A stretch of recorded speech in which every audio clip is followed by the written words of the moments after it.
Hello everyone, welcome back to the channel learning hub. और मैं आपके लिए लेकर आई हूँ HSSC साइंस PYQ। डन। कल संडे था तो कल क्लास जो है वो हमारी यहाँ पे नहीं आई थी। ओके, सो आज आपके लिए मैं अपलोड कर रही हूँ यहाँ पे 10 क्वेश्चंस जो हमारे बहुत ज़्यादा इंपॉर्टेंट रहने वाले हैं CET मेंस के लिए, group C and group D जो अभी होने वाले हैं। बहुत ज़्यादा जो है वो यूट्यूब पर चल रहे हैं कि भी ग्रुप D का एग्ज़ाम जो है वो हमारा नवंबर में होने वाला है। सो हम उसके लिए जो अभी से प्रिपेयर करेंगे। डन। आज की क्लास का जो फर्स्ट क्वेश्चन रहने वाला है, विच of the following plant structure is a modified form of the shoot. इसमें से कौन सा मॉडिफाइड फॉर्म है शूट का, यानी कि जो स्टेम होती है, जो तना होता है, उसका मॉडिफाइड फॉर्म क्या है। फ्लावर है, रूट है, जम है, लीफ है। तो यहाँ पे जो जम है ये कोई मतलब इससे प्लांट से रिलेटेड नहीं है ये वाली टर्म। तो हमारी जो मॉडिफाइड फॉर्म होती है शूट की, उसका आंसर क्या रहने वाला है यहाँ पे, फ्लावर। क्या है ये, फ्लावर। और स्पेशलाइज्ड होती है किसके लिए, ये मेनली स्पेशलाइज्ड होती है हमारी रिप्रोडक्शन के लिए, स्पेशलाइज्ड फॉर रिप्रोडक्शन। और कहाँ से होती है ये डेवलप होती है shoot apical meristem, shoot apical meristem से। डन। सो फर्स्ट का आंसर यहाँ पे क्या होगा हमारा, A, option number A. Move to the second question, which gas is use for the artificial ripening of the fruits. कौन सी गैस जो है वो यूज होती है artificial ripening of the fruits के लिए। मतलब अगर फ्रूट्स पकते नहीं है तो हम उनको जो है वो तोड़ के और रख देते हैं गैस के अंदर, तो उनको हम एक आर्टिफिशियल इन्वायरमेंट प्रोवाइड कर देते हैं सो दैट कि वो इजीली वहाँ पे क्या हो जाए, राइप हो जाए। तो हम कौन सी गैस वहाँ पे यूज़ करते हैं, मीथेन है, इथेन, इथाइलिन या फिर एसिटाइलिन। तो कौन सी गैस हमारे यहाँ पे रहने वाली है, वो होती है ethylene. Then option number C, ethylene जो है वो एक नेचुरल प्लांट हार्मोन होता है जो प्रमोट करता है फ्रूट राइपनिंग को। ये क्या है कि नेचुरल प्लांट हार्मोन भी होता है, ये natural plant hormone. Okay, so next हमारा यहाँ पे रहने वाला है third question, bird flu is caused by which of the following influenza virus सब टाइप्स। जो बर्ड फ्लू है इसमें से कौन से वायरस की वजह से वहां पे होता है, H1N1, H1N1, H5N1, H7N1 या फिर H9N1। तो हमारा जो बर्ड फ्लू यानी कि जो एवियन इन्फ्लुएंजा होता है वो मोस्ट जो है वो कोज किया जाता है H5N1 के द्वारा। किसके द्वारा कोज होता है ये, H5N1। और ये इन्फेक्ट किसको करता है, बर्ड्स को, और कभी कभी ये ह्यूमंस को भी इन्फेक्ट यहाँ पे करता है। तो करेक्ट आंसर हमारा यहाँ पे रहने वाला H5N1। कभी कभी वो स्वाइन फ्लू का भी पूछ लेते हैं। जो H1 और N1 है वो स्वाइन फ्लू से रिलेटेड होता है, और जो बर्ड फ्लू का है वो होगा H5N1। इसको एवियन फ्लू भी कहते हैं। Okay, fourth question, which of the following is an ex situ conservation. इसमें से कौन सा एक्स-सिटु जो कंजर्वेशन है, एक्स-सिटु कंजर्वेशन का है कि अब जब हम उनको उसके बिना रखते हैं, मतलब आउटसाइड देयर नेचुरल हैबिटेट के अंदर अगर हम रखते हैं। एक्स-सिटु कंजर्वेशन का मतलब है कि हम उसको नेचुरल हैबिटेट से बाहर रखते हैं। क्या है, आउटसाइड नेचुरल हैबिटेट। जब हम उसको नेचुरल मतलब प्राकृतिक चीजों से हम उसको बाहर सेव करके रखते हैं, तो वो क्या है, इसमें से वाइल्ड लाइफ सेंचुरी है, सीड बैंक है, सेक्रेड ग्रूव है या फिर नेशनल पार्क है।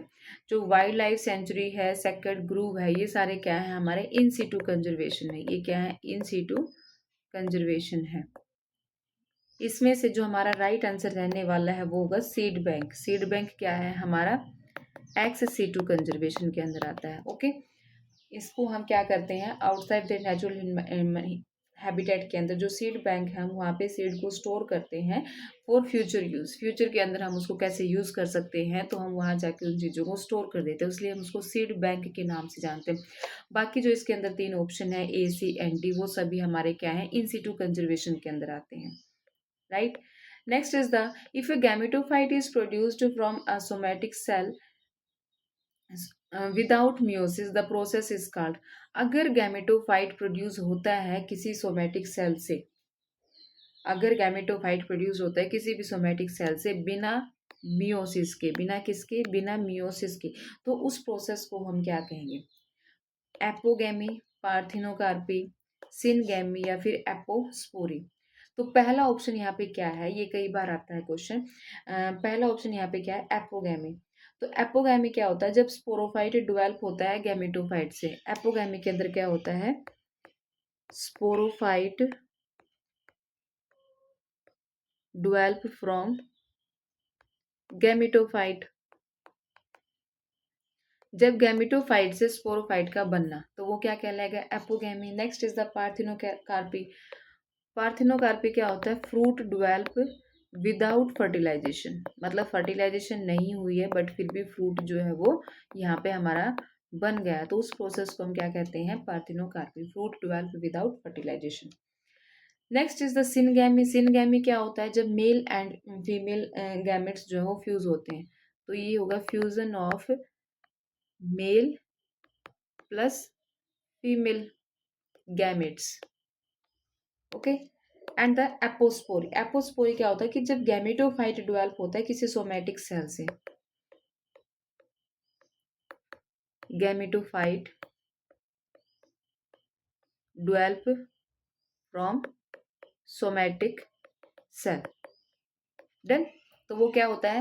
एपोस्पोरी। तो यहीं से हमारा करेक्ट आंसर हमें मिल जाता है, ऑप्शन नंबर डी। एक बार दोबारा देखते हैं इस क्वेश्चन को। अगर गैमेटोफाइट बनता है सोमेटिक सेल से यानी कि स्पोरोफाइट से विदाउट मियोसिस, तो वो क्या कहलाएगा? एपोगैमी। इसको हम ऐसे याद रख सकते हैं, जो एपोगैमी है वो किससे बनेगा? गैमेटोफाइट से बनेगा। बट यहाँ पे किससे बन रहा है? ये सोमेटिक सेल से बन रहा है यानी कि स्पोरोफाइट से बन रहा है। तो वह एस से स्पोरोफाइट, एस से स्पोरी। अगर गैमेटोफाइट से बन रहा है तो एपोगैमी हो जाएगा, और अगर सोमेटिक सेल से बन रहा है तो एपोस्पोरी हो जाएगा। डन। तो कंफ्यूजन यहाँ पे नहीं होगी। पार्थिनोकार्पी के अंदर फर्टिलाइजेशन नहीं होती है, फ्रूट सीधा बनता है। सिनगैमी क्या होता है? जब मेल एंड फीमेल गैमेट्स से फ्यूजन होता है। ये दोनों अलग यहाँ पे डेफिनेशन है। राइट। क्लियर हो गया हमारा question number 5। Next is the 6th question. In a food chain which of the following is considered a primary producer. Food chain के अंदर किसको हम प्राइमरी प्रोड्यूसर जो है वो कंसिडर करते हैं? प्राइमरी प्रोड्यूसर यानी कि जो सबसे पहले प्रोड्यूस करता है, खुद खाना यहाँ पे बनाता है। हेटेरोट्रोप्स तो क्या होते हैं? ये तो डिपेंड करते हैं, है ना, किसके ऊपर? ऑटोट्रोप्स के ऊपर, क्योंकि ये खाना अपना खुद नहीं बनाते तो हेटेरोट्रोप्स नहीं होगा। ऑटोट्रोप्स अपना खाना खुद बनाते हैं, synthesize their own. For example plant इसके अंदर आ जाता है ना। सनलाइट की हेल्प से फोटोसिंथेसिस प्रोसेस करता है। पैरासाइट भी डिपेंड रहते हैं, पैथोजेंस भी नहीं है। तो इसने पूछा कि प्राइमरी प्रोड्यूसर कौन है, मतलब जो पहला है जो अपना खाना खुद बनाता है, तो हाँ यहीं से हमारा आंसर निकल जाएगा, that is the autotrophs. Auto यानी कि खुद। 7th question. The feeling of sleepiness, मतलब नींद की फीलिंग आना, even when we are not physically tired, मतलब हम थके हुए भी नहीं है फिर भी हमें थोड़ा नींद की फीलिंग आती है, is mainly due to the accumulation of which substance in the brain. कौन सा सब्सटेंस जो हमारे ब्रेन के अंदर इकट्ठा हो जाता है जो हमें सोने के लिए रेडी करता है? एड्रेनालाइन है, एडिनोसिन है, थायरोक्सिन है या फिर सीरोटोनिन है? तो इसके अंदर पहले हम एड्रेनालाइन का भी देखते हैं, क्योंकि कई बार एड्रेनालाइन भी पूछ लेते हैं कि एड्रेनालाइन क्या है। एड्रेनालाइन क्या है? हमारा फाइट और फ्लाइट हार्मोन है, इसको हम कहते हैं। ये किस नाम से जाना जाता है? Fight and flight hormone. ये वर्ड आपने याद रखना है, fight and flight hormone. Adenosine क्या करता है?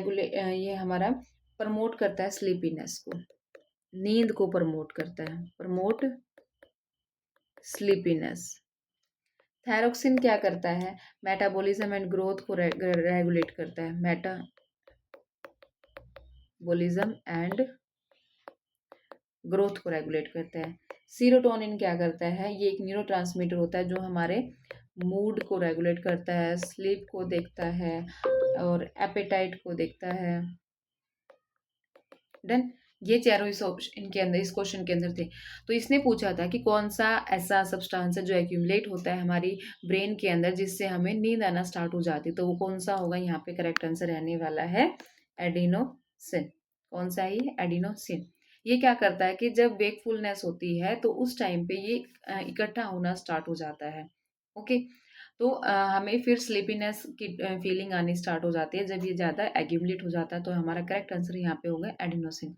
और इसमें से फाइट एंड फ्लाइट हार्मोन को भी आपने याद रखना है। एड्रेनालाइन क्या है, एक फ्लाइट एंड फ्लाइट हार्मोन है। Next question, that is the question number 8। Which of the following blood cells contain haemoglobin. इसमें से कौन सा ब्लड सेल जो है वो हीमोग्लोबिन पिगमेंट, ब्लड के पिगमेंट को रखता है। वाइट ब्लड सेल हमारा इम्यूनिटी के अंदर काम आता है ना। रेड ब्लड सेल, प्लेटलेट्स या नन ऑफ दिस। तो हीमोग्लोबिन किसके पास होता है, रेड ब्लड सेल के पास होता है, आरबीसी के पास होता है, क्योंकि यही हमारा ब्लड जो है वो बनाते हैं और पूरी बॉडी के अंदर ट्रांसपोर्ट होता है। Then B is the right answer here. Next is the fishes have dash chambers in their heart. Fishes जो मछलियां होती हैं उनके पास कितने चैम्बर होते हैं, मैनी, 4, 2 या फिर 3। तो जो फिशेज मछलियां होती हैं उनके पास कितने चैम्बर होते हैं, 2 चैम्बर होते हैं, 1 auricle and 1 ventricle. Then next is the, और ह्यूमन बींग्स के अंदर कितने होते हैं, ह्यूमन बींग्स के अंदर अगर हम देखें तो हमारे पास होते हैं 4 चैम्बर्स। कितने होते हैं, 4 chambers. Which of the following metals doesn't react with cold water. इसमें से कौन सा मेटल जो है वो कोल्ड वाटर के साथ रिएक्ट नहीं करता है, कैल्शियम, मैग्नीशियम, पोटेशियम या फिर सोडियम। तो इसमें से हमारा आंसर रहने वाला है मैग्नीशियम। मैग्नीशियम जो है ये कोल्ड वाटर के साथ रिएक्ट नहीं करता है, ये हॉट वाटर के साथ क्विकली रिएक्ट कर जाता है। कोल्ड वाटर के साथ रिएक्ट करता है बट बहुत ही स्लो प्रोसेस होता है इसका। बट हॉट वाटर के साथ ये इजीली रिएक्ट कर जाता है, इजीली या फिर क्विकली ये रिएक्ट कर जाता है हॉट वाटर के साथ। डन। सो यहाँ पे हमारा आंसर रह जाएगा बी। बाकी जो ऑप्शन है कैल्शियम, पोटेशियम, सोडियम, ये सभी कोल्ड वाटर के साथ रिएक्ट कर जाते हैं। डन। सो ये थे हमारी आज की क्लास के 10 क्वेश्चन जो मैंने PYQ से उठाए गए हैं, कहीं कहीं किसी किसी को पेपर से ये वाले क्वेश्चंस जो है वो मैंने कलेक्ट किए हैं। सो आई होप आपको क्लास जो है वो यूज़फुल लगेगी। और चैनल को सब्सक्राइब करना अगर आपने चैनल को सब्सक्राइब नहीं किया है, क्योंकि यहाँ से आपको बहुत यूज़फुल साइंस क्वेश्चंस यहाँ पे मिलने वाले हैं। ओके।